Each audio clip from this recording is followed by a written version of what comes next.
blockchains that put supply chains in focus are not going away at all. Just because TradeLens was shut down doesn't mean that IBM isn't in a lot of other areas putting a lot of other companies' supply chains in focus and on their blockchains.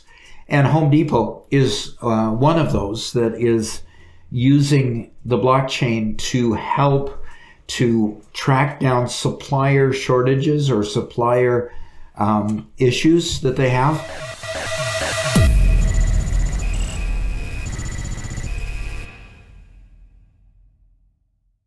When you talk about an enterprise resource planning software, a lot of times it will have a supply chain management piece of it that you can bolt on.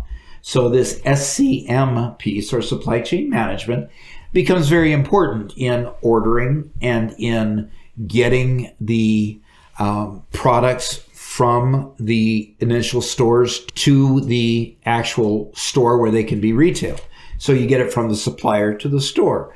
Knowing when to order it, how to order it, what the lead time is, all of that information is very good in a supply chain management system. But how does blockchain then augment the ability of a supply chain management system such as that?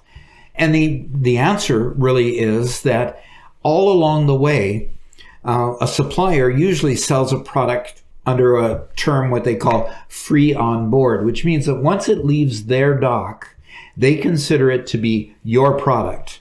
So once they ship it and it's out of their hands, it's your problem, not theirs. So here we have, let's say, company A sends 3 widgets and they're sending it to Home Depot. They put 3 widgets on the truck when it leaves the dock at company A. The shipper at company A then takes it to their sorting house. Their sorting house then puts it on a plane, and those 3 widgets go to another location where it's offloaded from the plane, and that gets offloaded from the plane and into another sorting house, hopefully onto a truck, and then out to the retail store. So you see in that process that there is a handoff between the loading dock and the initial shipper when it gets it. You have the shipper then putting it on a plane. You have the plane then taking it to another sorting house. You have that sorting house then putting it on another truck. Now, the initial sorting house to the plane to the truck may not be the same company all the way along. If you're shipping UPS, it probably is. Or if you're shipping FedEx or some shipper like that, it might be the same company. But what if it isn't? What if all the way along the line you've got handoffs between various companies, and when it gets to the retail store they get 2 widgets? Whose fault is it? How do you track that? Your supply chain management software is only going to know that they ordered 3 widgets and that those 3 widgets then were invoiced to the company. But when they get it on their dock, so Home Depot gets it on their dock, they only know that they got 2 widgets that they received. So how do you track down the missing widget and find out how it disappeared, where it disappeared, and who might have it, how it could have fallen off to the side of the truck and didn't get put on the plane, or some variation of a theme all the way along the way? Well, here, let's go look at the next article. What happens here is Home Depot, what it did was it tried to make sure that it could track down all the widgets. And the whole point here is that Home Depot has a lot of stores, 3,000 in the US, Canada, and Mexico. They carry about 35,000 different products. So, they have a lot of widgets to keep track of. And they could sell any combination of those at any time and have any number of those reordered at any time. And they need to be able to take care of getting them from the supplier. You don't want to pay for stuff you didn't receive, but you also, because of the free on board situation, shipper said they shipped it. the vendor says they shipped it to you and you didn't get all of them, how do you track that down? All of a sudden it becomes Home Depot's problem because of the free onboard terms. So what they have to do then is they literally have what they call a vendor dispute at that point.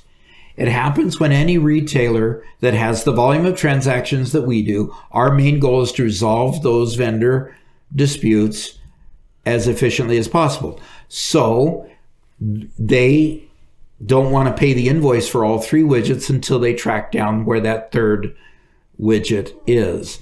And that's where blockchain comes in.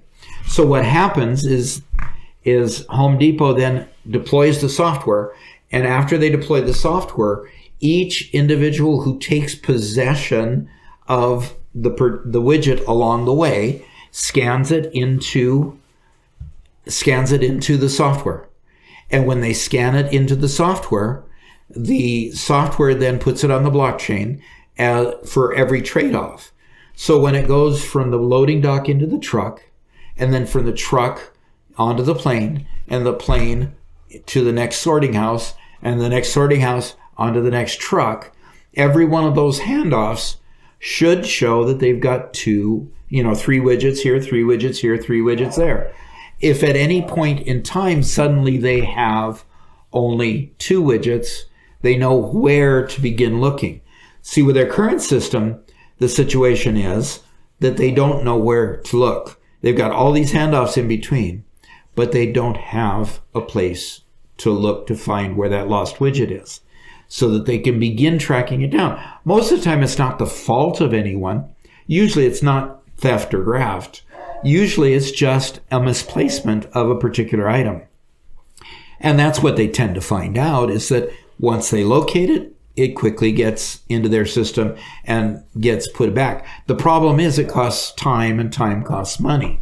So when I was tracking down how much this helped, I found this article that said they eliminated 65% of vendor disputes with that new blockchain system.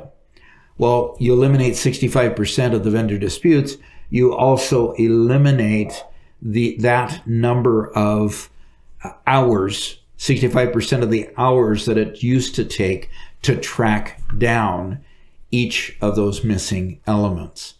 So that is the power of blockchain, in addition to an ERP system that would be the supply chain management piece of that ERP system.